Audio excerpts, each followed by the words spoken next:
अपने देश के किसानों की कर्ज मुक्ति के लिए, देश के किसानों को उसकी फसल का उचित भाव मिले, उसके लिए डॉक्टर स्वामीनाथन की रिपोर्ट लेने के लिए और तय किया हुआ रेट देश के किसान को मिले, उसके लिए एमएसपी गारंटी कानून बनाने के लिए, और ये जो भूमि अधिग्रहण कानून सन 2013 में बना, उसमें सरकार ने बहुत तरह के विकार पैदा कर दिए।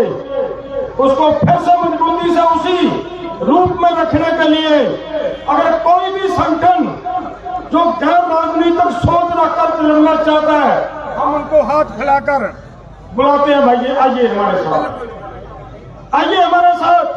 हमारा किसी के साथ कोई मतभेद नहीं है, किसी के साथ हमारी लड़ाई नहीं है। क्यों? आपको शायद ध्यान नहीं है, मेरे अदर स्टेट वाले भाइयों को मैं इसलिए बताना चाह रहा हूं, जब आंदोलन हम अनशन में बैठे थे 4 जनवरी को 1.5 लाख से अधिक संख्या में किसान वहां पे आए थे, किसान मजदूर परिवार, हमारा एक संदेश मानकर। तो उस समय अगर डल्लेवाल के अंदर ईगो होती तो ईगो और बड़ी हो जानी चाहिए थी ना, हो भाइयों, हो जानी चाहिए थी। लेकिन मैंने उस दिन क्या कहा, जो नेता मुझे मिलने के लिए आए, मैंने उनको हाथ जोड़ के ये कहा, उन्होंने मुझे कहा कि डल्लेवाल जी अपने स्वास्थ्य का ध्यान रखिए। मैंने उनको ये कहा था, मैंने जो फैसला ले लिया वो ले लिया, आप कृपया मोर्चे को ताकत दें, मोर्चे को संभालें।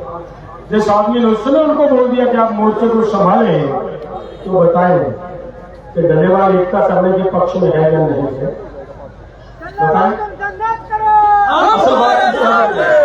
असल बात ये नहीं है, और बातें बाद में करेंगे। आज की पंचायत में इतनी मेरी आपसे निवेदन है कि तकड़े होइए। हमारे देश का किसान अगर एकजुट हो जाएगा तो मैं वायदा करता हूं सबको इस मंच पे आना पड़ेगा। उतनी देर तक, जब तक देश का किसान एकजुट नहीं होता, तभी तक ये लोग नेतागिरी करते हैं। जब उस समय दिखा कि देश का किसान एक अहंकार, एक आवाज से, एक निवेदन से 1.5 लाख तक किसानों की संख्या 4 जनवरी को खनौरी पहुंच जाती है, लोगों को पहुंचने का वक्त नहीं मिला, तब सभी इसलिए आए वहां पे मेरे भाई कि भाई एकता करते हैं। हम एकता का प्रस्ताव लेकर आए हैं। ये आया ना, वो क्यों आया? लोगों की वजह से आया था। कि बाद में जब वो समा बीत गया तो वो भाई ये कहते हैं कि एमएसपी गारंटी कानून की मांग, मेरे अदर स्टेटों वाले भाइयों ध्यान से सुनिए, वो पत्र पड़ा हमारे पास, ऐसे हवा में कोई बात नहीं करते। उसमें ये कहा गया कि भाई हम आपके साथ आने के लिए चाह रहे हैं, बट एमएसपी गारंटी कानून की मांग को पीछे ले चलो। बताएं भाई, ये ठीक थी उनकी बात? उनका ये जो कहा ये ठीक था? नहीं ठीक था।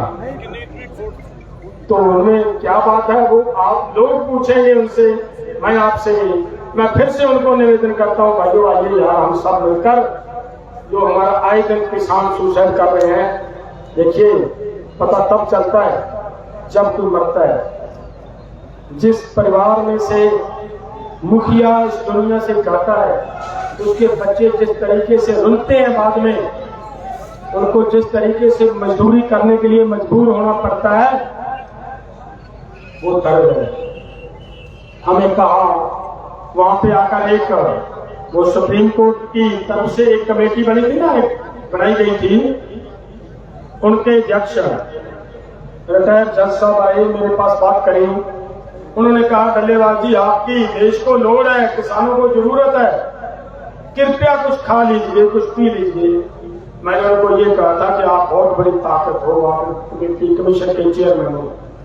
जज साहब अगर आप सच में दर्द महसूस करते हो, मेरा दर्द मत महसूस कीजिए, मैं तो एक हूं, उनका दर्द महसूस कीजिए जो 7 लाख इस दुनिया से जाते। और सरकार को कहे कि सरकार एमएसपी गारंटी कानून दे। अब तो उन्हीं की बनाई हुई कमेटी ने भी बोल दिया हमारे पास वो भी उनको कमेटी देकर गई कि देश के किसान को एमएसपी गारंटी कानून मिलना चाहिए। कि उन्होंने पार्लियामेंट्री कमेटी ने ये सिफारिश की है।